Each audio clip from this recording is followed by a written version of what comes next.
COGP에 나오신 화평 가족들 주님의 이름으로 축복하고 환영합니다. 일교차가 많이 심합니다. 건강에 유의하시기 바랍니다. 또 기도의 힘으로 이 시간들 또 잘 이겨내시는 은혜가 가득한 오늘 저녁이 되기를 소망합니다. 우리 함께 오늘 나눌 말씀은요, 요나서 4장 5절에서 11절 말씀 보도록 하겠습니다. 요나서 4장 5절에서 11절 말씀입니다. 한 절씩 교독하시고 마지막 11절은 함께 읽도록 하겠습니다. 제가 먼저 읽겠습니다. 요나가 성읍에서 나가서 그 성읍 동쪽에 앉아 거기서 자기를 위하여 초막을 짓고 그 성읍에 무슨 일이 일어나는가를 보려고 그 그늘 아래에 앉았더라. 하나님 여호와께서 박넝쿨을 예비하사 요나를 가리게 하셨으니 이는 그의 머리를 위하여 그늘이 지게 하며 그의 괴로움을 면하게 하려 하심이었더라. 요나가 박넝쿨로 말미암아 크게 기뻐하였더니 하나님이 벌레를 예비하사 이튿날 새벽에 그 박넝쿨을 갉아먹게 하심에 시드니라. 해가 뜰 때에 하나님이 뜨거운 동풍을 예비하셨고 해는 요나의 머리에 쪼임에 요나가 혼미하여 스스로 죽기를 구하여 이르되 사는 것보다 죽는 것이 내게 나으니이다 하니라. 하나님이 요나에게 이르시되 내가 이 박넝쿨로 말미암아 성내는 것이 어찌 옳으냐 하시니 그가 대답하되 내가 성내어 죽기까지 할지라도 옳으니이다 하니라.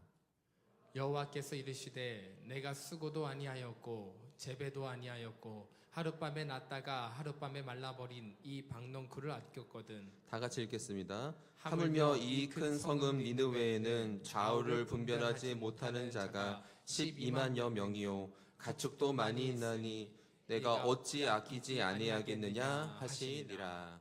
아멘. 2013년도에 미움받을 용기라는 책이 출간되어서요, 참 많은 사람들에게 사랑을 받았던 적이 있습니다. 근데 저도 이 책을 궁금해서 사서 읽어보긴 했는데요, 왜냐하면 제목이 굉장히 독특했기 때문입니다. 우리가 흔히 사랑이나 위로나 그런 것을 받기를 원하지 미움을 받고 싶어하는 사람은 없잖아요. 근데 미움받을 용기라는 이 책의 제목도 굉장히 독특하고 신선해서 이 책을 한번 그때 읽어봤던 기억이 있는데요.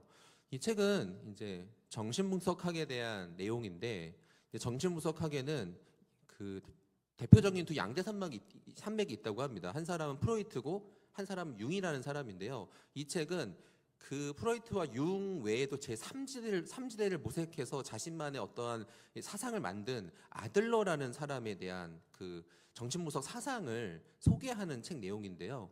한 철학자하고 한 청년과의 대화를 이제 통해서 이 책의 내용들이 진행이 되는데요. 굉장히 가독성이 좋고요. 내용이 너무나도 재밌습니다. 그래서 처음 책을 샀을 때도 굉장히 재밌게 신선하게 이 책을 읽었던 기억이 있습니다. 근데 얼마 전에 강의를 준비하면서 다시 이 책을 꺼내서 읽어보게 되었는데요. 제가 다시 이 책을 읽으면서 또 새로운 관점으로 이 책이 왜 이렇게 많은 사람들에게 사랑을 받고 인기를 얻었는지를 확인하게 되었는데요. 그것은 이제 제야에 숨어있는 운둔 고수 철학자를 이 한 청년이 찾아가서 그 청년에게 삶에 대한 여러 가지 질문들을 하는 방식으로 이 책이 철학자는 대답을 하고요. 이런 방식으로 이 책이 전개가 되는데요. 이 청년이 처음 했던 질문이 어떤 질문이냐면, 당신은 정말 사람이 변할 수 있다라고 생각하십니까? 라는 질문으로 이 책이 시작을 합니다. 근데 그 질문이 굉장히 저에게 강력하게 다가왔습니다. 왜냐하면 이러한 질문은 단순히 이 청년뿐만이 아니라 이 세상을 살아가는 우리 또한 항상 스스로에게 또 누군가에게 반복해서 하고 있는 질문이기 때문입니다. 여러분은 사람이 변할 수 있다라고 생각하십니까? 그런 질문을 해본 적이 없으신가요? 이 질문을 굉장히 깊게 했던 그런 저도 시간들이 있었거든요. 그때가 언제였냐면, 신학대학원을 제가 다닐 때 이제 기숙사에서 이 4명의 풋풋한 초년생 전도사 4명이 함께 기숙사 방을 썼는데요. 하루의 일과를 다 마치고 저녁에 모여서 이제 하루 동안 어떻게 지냈는지 이런저런 이야기를 나누면서 참 서로의 고민들을 많이 나눴던 그런 기억들이 저에게 있습니다. 마치 한국교회의 모든 고민들을 우리가 막 짊어지는 것처럼 그렇게 고민하면서 치열하게 그 시간들을 보냈던 기억이 있는데요. 어느 날 그 4명의 전도사들이 함께 모여서 어떤 주제로 이야기를 나누게 됐냐면, 사람이 변할 수 있는가에 대한 질문을 누가 했고요. 그때 저희는 밤을 지샜습니다. 새벽 기도회 때까지 밤을 이룰 수가 없었습니다. 첨예한 대립이 있었거든요. 변하지 않는다, 변한다. 또 목회라 사역 자체가 사람과 함께하는 그러한 사역의 현장이잖아요. 그러니까 서로 다른 경험과 생각들이 있었기 때문에 각자의 지형이 나뉘어서 치열하게 밤새도록 변할 수 있다 없다를 갖고 이렇게 티격태격했던 그런 기억이 저에게 있습니다. 저는 어느 편에 서 있었을까요? 네, 저는 변할 수 있다라는 긍정 마인드로 그런 편에 서 있었는데 10몇 년이 지난 지금 저는 어느 편에 서 있을까요, 여러분? 약간 변할 수 없다 쪽으로 가고 있는 것 같습니다. 제가 다양한 사람들을 사역하면서 만나고 심지어 저를 보니까요, 사람이 변하는 게 너무 어려운 거예요. 그래서 그때 세상을 잘 몰랐던 어렸던 정세엽 전도사는 변할 수 있다라고 호언장담했지만 지금의 저는 사실 자신 있게 얘기는 못할 것 같습니다. 그러나 이거는 제 생각이고 제 경험이고요. 성경은 어떻게 이야기하고 있을까요? 오늘 요나서의 마지막 시간인데요. 마지막 요나서를 살펴보면서 이 근본적인 질문, 과연 사람이 변할 수 있는지 없는지를 하나님의 관점에서, 성경의 관점에서 살펴보는 시간을 가져보도록 하겠습니다. 이제 물고기 뱃속에 있다가 토해냄을 당한 요나는요, 하나님께서 명령하신 그 땅이 니느웨 땅에 드디어 도착하게 됩니다. 니느웨 땅은요, 니느웨란 도시는 사람이 걸어서 사흘 길을 걸어야 하는 이 도시였지만 이제 자기의 의사와 상관없이 그곳에 도착했던 요나였기 때문에 아주 소극적으로 단 하루만 하나님의 심판에 대한 메시지를 요나가 이제 그 땅에 전합니다. 근데 다음 날 일어나 보니까 이 도시가 난리가 난 거예요. 왕으로부터 백성, 심지어 짐승에 이르기까지 다 죄를 뒤집어 쓰고 베옷을 입고 하나님께 가슴을 치고 통회하고 회개하는 민족적인 회개 운동이 하루 사이에 니느웨 전역에 일어나게 된 겁니다. 또 하나님께서는 그러한 회개를 받아주시고 이 니느웨를 심판하겠다는 계획을 철회하십니다. 어떻게 보면 가슴 치면서 하나님께 드렸던 그 회개에 대한 결실, 열매를 이 백성들이 얻게 된 겁니다. 근데 이 하나님의 결정에 분노하고 반대하는 사람이 있었는데요. 그 사람이 누구냐면 바로 하나님의 선지자 요나였습니다. 왜냐하면 외적으로는 니느웨라는 도시는 아수르의 수도였고요. 그 아수르라는 나라는 이 요나의 고국인 이스라엘과 적대 관계에 있었습니다. 적대 관계가 아니라요, 집요하게 이스라엘이라는 나라는요, 아수르라는 나라에게 괴롭힘을 당했던 그런 나라였습니다. 그러니까 민족적인 정서와 감정이 좋지 않으니까 그 나라를 용서해주는 그 하나님의 선택을 이 요나는 받아들일 수가 없었던 겁니다. 단순히 그것뿐만이 아니라 요나의 마음속 깊은 곳의 내면을 한번 살펴보면 이 결정이 요나가 사실 분노하는 그 이유는 하나님께서 철회한 계획이 요나의 방향과 요나의 뜻과 맞지 않았기 때문입니다. 왜냐하면 요나에게 이번에는요, 두 번의 절호의 찬스였습니다. 다시 민족의 지도자, 영적인 리더로서 이 원수 나라인 니느웨의 심판을 예언한 그런 민족적인 영웅으로 다시 한번 기회를 얻을 수 있는 절호의 찬스였는데 하나님의 그 요나의 꿈과 계획을 산산조각 내신 거예요. 내가 원하는 길과 하나님께서 계획하시는 길이 극명하게 달랐기 때문에 이 간극으로 인해서 요나는 하나님의 뜻을 인정할 수 없고 분노하는 그런 모습을 우리는 지난번까지 확인하게 되었습니다. 근데 요나가 여기서 멈추지 않습니다. 요나가 좀 독특하거든요. 요나가 그 다음에 했던 방식이 뭐냐면 이제는 하나님께 1인 시위를 시작합니다. 성경에서 처음 등장하는 1인 시위입니다. 5절을 보도록 하겠습니다. 요나가 서급에서 나가서 그 성읍 동쪽에 앉아 거기서 자기를 위하여 초막을 짓고 그 성읍에 무슨 일이 일어나는가를 보려고 그 그늘 아래에 앉았더라. 요나가 성읍 동편으로 나가서요, 무엇을 짓냐면 초막을 지었습니다. 왜냐하면 이 지역은 중동 지방이었기 때문에 아주 낮에는 뜨거운 태양빛으로 사람이 지낼 수가 없거든요. 그래서 그늘에 좀 숨고자 이제 초막을 지었는데요. 요나가 초막을 지는 그 목적은 무엇이었냐면 니느웨 성읍을 관찰하고 추적하기 위함이었습니다. 어떤 것을 관찰하냐면 하나님께서 정말 이 성읍을 심판하시는지 안 하는지를 내가 두 눈으로 보겠다. 이 마음을 갖고 초막을 짓고 하나님께 지금 1인 시위를 하는 거예요. 요나는 지금 어떤 마음이냐면 이 니느웨 성읍을 심판할 때까지 내가 여기서 시위를 멈추지 않겠다라는 마음을 갖고 털을 잡고 피켓을 들고 이제 초막을 짓고 거기서 하나님께 대들고 있는, 반항하고 있는 그런 요나의 모습을 우리가 확인하게 된다는 겁니다. 근데 여기에서 우리가 주목해야 할 부분이 뭐냐면요, 요나가 초막을 짓는데 성경은 이 초막을 누구를 위해서 지었냐라고 설명하고 있냐면 자기를 위해서 초막을 지었다라고 말씀하고 있다는 것입니다. 자기를 위한 초막을 요나는 지었습니다.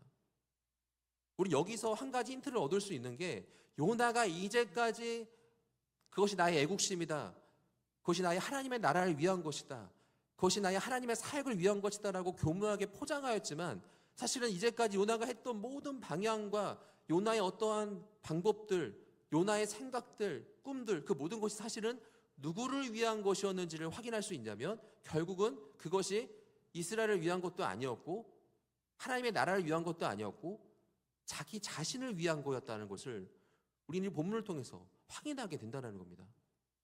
요나는 자기를 위해 짓는 초막을 짓기에는 굉장히 민첩하고 빨랐다는 것입니다.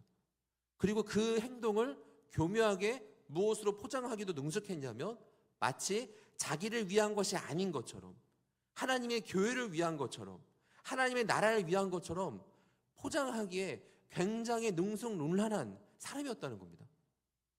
근데 우리도 마찬가지입니다.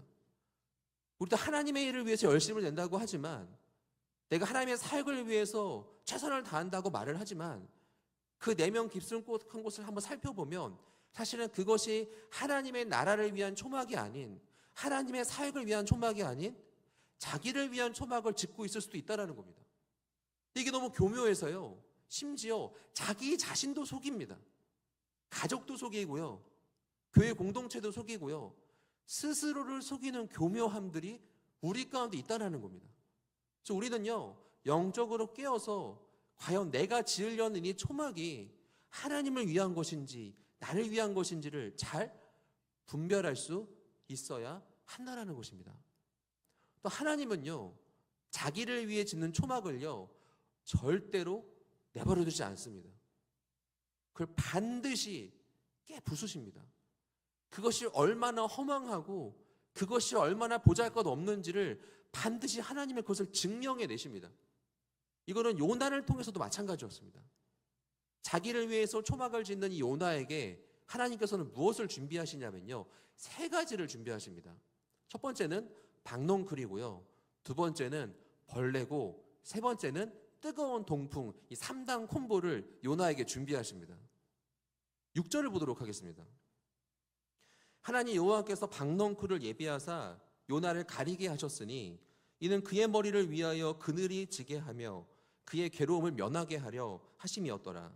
요나가 박넝쿨로 말미암아 크게 기뻐하였더니. 하나님께서 요나를 위해서 박넝쿨을 준비하십니다. 박넝쿨은 입이 넓은 이 식물이거든요. 근데 박넝쿨 이파리가 요나 머리 꼭대기까지 자라나서 요나를 가리우는 그늘이 된 거예요. 요나가 초막을 사실 지었잖아요. 근데 이게 하루 만에 짓는 초막이 얼마나 실력 있게 지었겠습니까?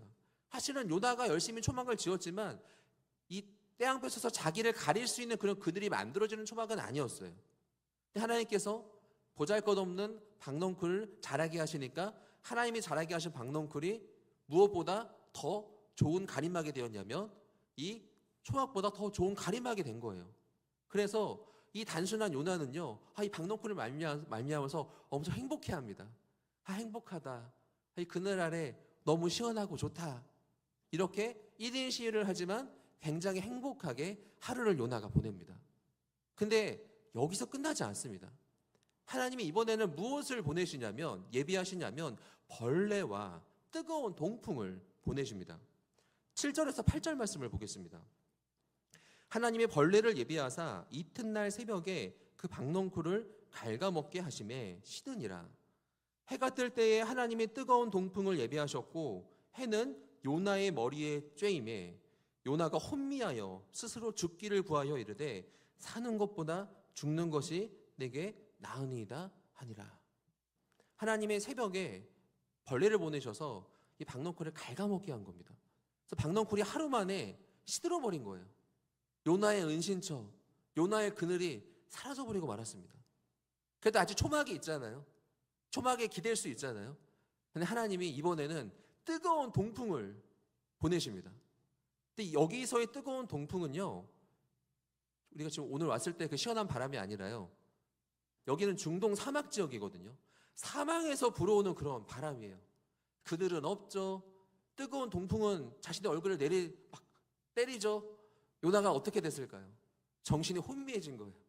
정신이 없을 정도로, 야, 내가 1인 시위를 계속 이어가야 되는데 여기서 내가 1인 시위를 성공할 수 있을까? 좌절감이 들 정도로 엄청난 이제 코너에 요나가 몰리게 된 거죠.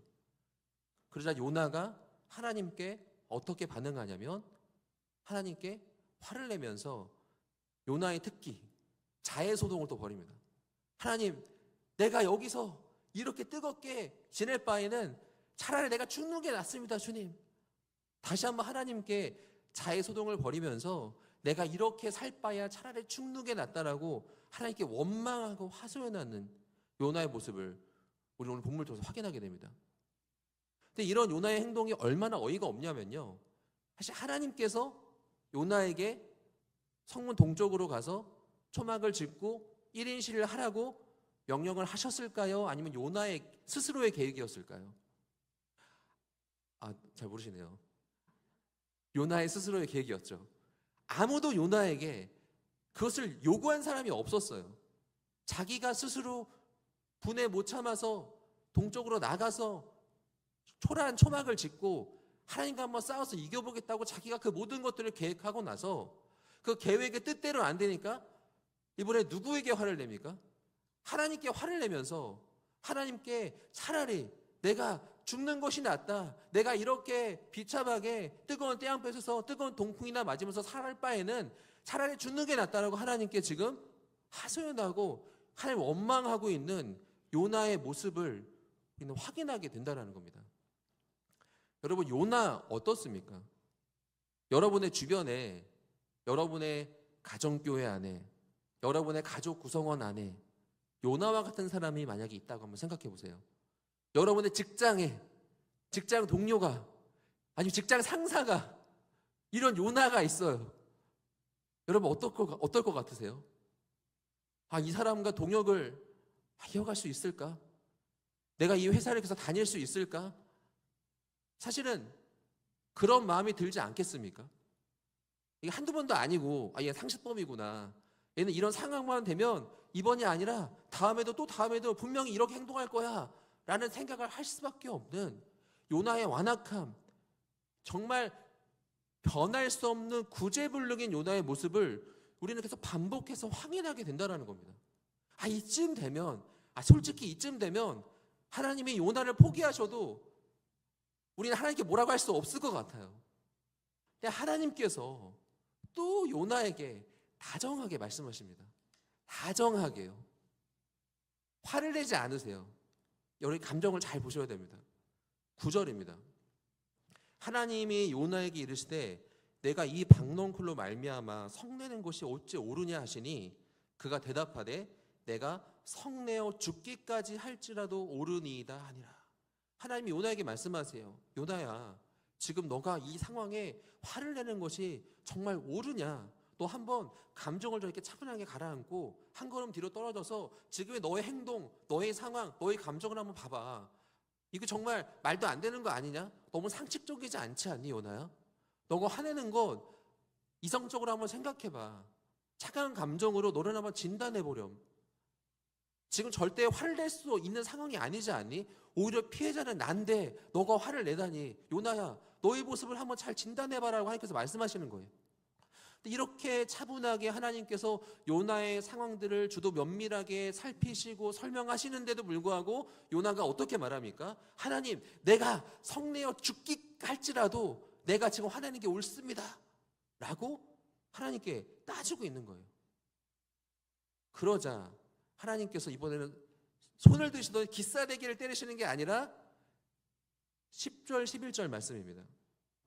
여호와께서 이르시되 내가 수고도 아니하였고 재배도 아니하였고 하룻밤에 났다가 하룻밤에 말라버린 이 박넝쿨을 아꼈거든 하물며 이 큰 성읍 니느웨에는 좌우를 분별하지 못하는 자가 12만여 명이요 가축도 많이 있나니 내가 어찌 아끼지 아니하겠느냐 하시니라 라고 말씀하십니다. 요나가 무엇 때문에 화를 냈냐면요, 방덩쿨이 말라버린 것으로 인해서 요나는 분노하고 있습니다.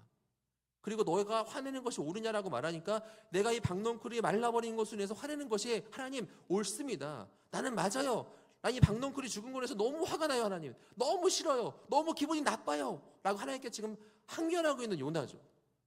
그러니까 하나님께서 요나에게 말씀하시는 거예요.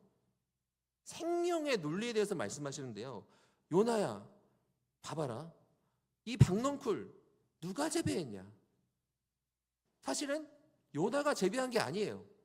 하나님이 재배하셨고 하나님이 자라게 하셨거든요. 상식적으로 요나가 화를 내려면 하나님이 초박 정도는 부수셔야 화가 나야 됩니다. 초박은 자기가 만들었잖아요. 근데 자기가 만들지도 않은, 자기의 손이 하나도 타지 않는 한낱 미물에 불과한 방덩쿨이 말라버렸네? 근데 내가 지금 이 방덩쿨이 말라버린 것으로 인해서 분이 나고 화가 나냐? 그러냐? 그렇다라면 요나야 봐봐라, 한낱 미물이 방덩쿨로 너가 화를 냈다면 니느웨 성을 한번 봐봐라. 니느웨 성은 어떠냐? 12만 명이나 되는 사람들이 이 성에 있다. 그리고 여기는 12만 명이 되는 사람뿐만이 아니라 가축들도 얼마나 많은지 모른다. 그런데 방덩쿨을 너가 아꼈다라면 당연히 논리적으로 12만 명 되는 사람과 이 많은 가축들도 아끼는 것이 합당하지 않냐? 너가 만약에 방덩쿨을 아끼지 않았다라면 이 12만 명 되는 사람들을 안 아끼는 게 맞는데 너가 막 이걸 아꼈지 않니? 너에게 그런 마음이 있지 않았니? 이 방덩쿨을 너무나 소중하게 여겼던, 그 소중하게 여겼던 방덩쿨이 말라버리니까 화나고 정말 아까워했던 그 마음, 그거 있지 않니? 그러면 당연하게 그것보다 더 많은 사람들이 지금 멸망당하고 죽임당하고 심판당할 수밖에 없는 이 위기에서 건짐을 당했다라면 너가 그것에 대해서 기뻐하고 그것을 합당하게 여기고 감사해하는 것이 요나야 맞지 않니? 라고 말씀하시면서 생명의 논리에 대해서 하나님께서는 요나에게 말씀하십니다. 하나님 진짜 논리적이십니다. 기가 막히세요. 여러분, 이 하나님의 이 질문에 요나가 어떻게 대답했을까요? 성경은 그 뒤를 알려주지 않습니다. 요나서 여기서 끝나요. 아무도 모릅니다. 요나가 어떻게 됐는지, 요나가 다시 1인 시를 하러 갔는지, 아니면 성읍 동쪽에서 내려와서 하나님의 그 말씀에 순복하고 니느웨가 화평을 얻은 것에 대해서 감사했는지, 그것은 사실 아무도 모릅니다. 그러나 추측할 수는 있죠. 추측해 보겠습니다. 요나 어떻게 됐을까요? 힌트는 하나님입니다. 요나에게 말씀하시는 하나님의 메시지의 핵심입니다. 거기에 힌트가 있습니다. 여러분, 요나라는 사람은요, 어떻게 보면 약간 감정적인 소시오패스 같아요. 누구를 생명을 긍휼히 여기는 그런 사람이 아니었어요. 이제까지 그런 모습을 한 번도 보여준 적이 없었습니다. 심지어 자기의 목숨도 아까워하지 않아요. 생명의 존중 사상이 없어요. 휴머니즘이 없어요, 요나는. 그런데 유일하게 딱 한 번, 그 생명에 대한 소중한 마음을 보여줍니다. 언제였을까요? 방덩쿨이에요. 방덩쿨이 나타났을 때 요나가 드디어 살아있는 생명체를 소중히 여기는 그 모습을 유일하게 보여줍니다. 근데 하나님께서 그걸 딱 집어내시는 거예요. 누구도 주목하지 않는, 너무 미약해서 보이지 않아요. 이 요나의 방덩쿨을 아꼈던 그 마음을 누구도 주목하지 않아요. 왜냐하면 요나의 단점이 너무 크니까요. 근데 하나님께서는 그걸 집어내시는 거예요. 요나의 가능성, 그래도 생명을 아꼈던 그 작은 마음, 요나조차도 모르는 그 마음을 하나님께서 핀셋으로 집어내시는 거예요. 그리고 하나님이 거기에 기대를 갖는 겁니다. 요나야, 너에게 이 마음이 있다.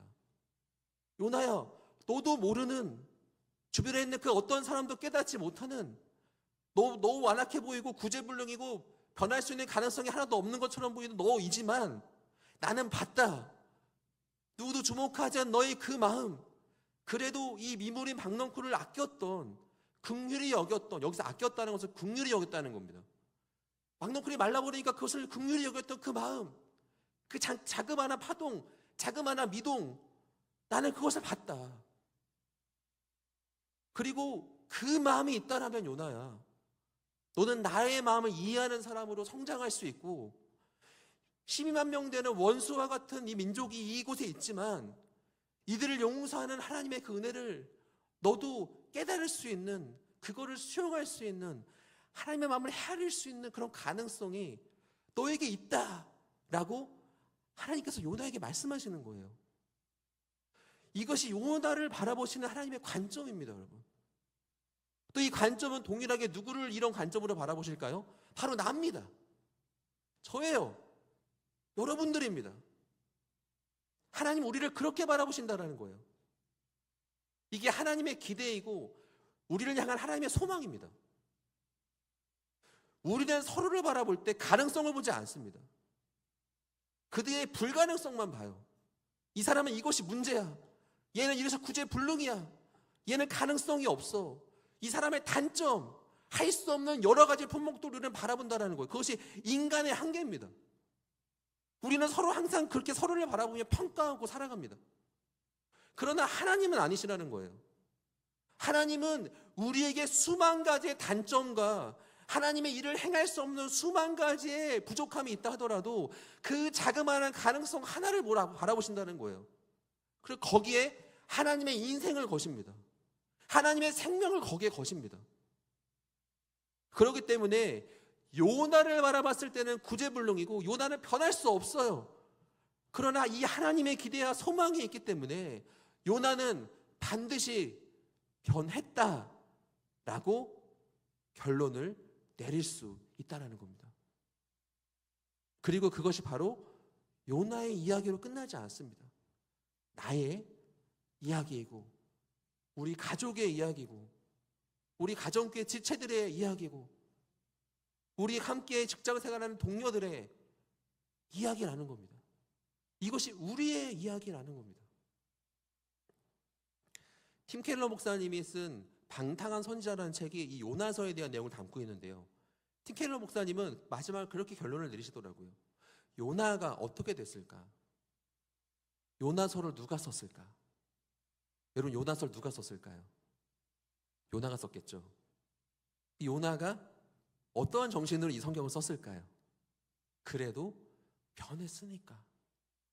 요나가 변했으니까 요나의 변한 증거가 바로 요나서다라고 그 책을 마무리 짓더라고요.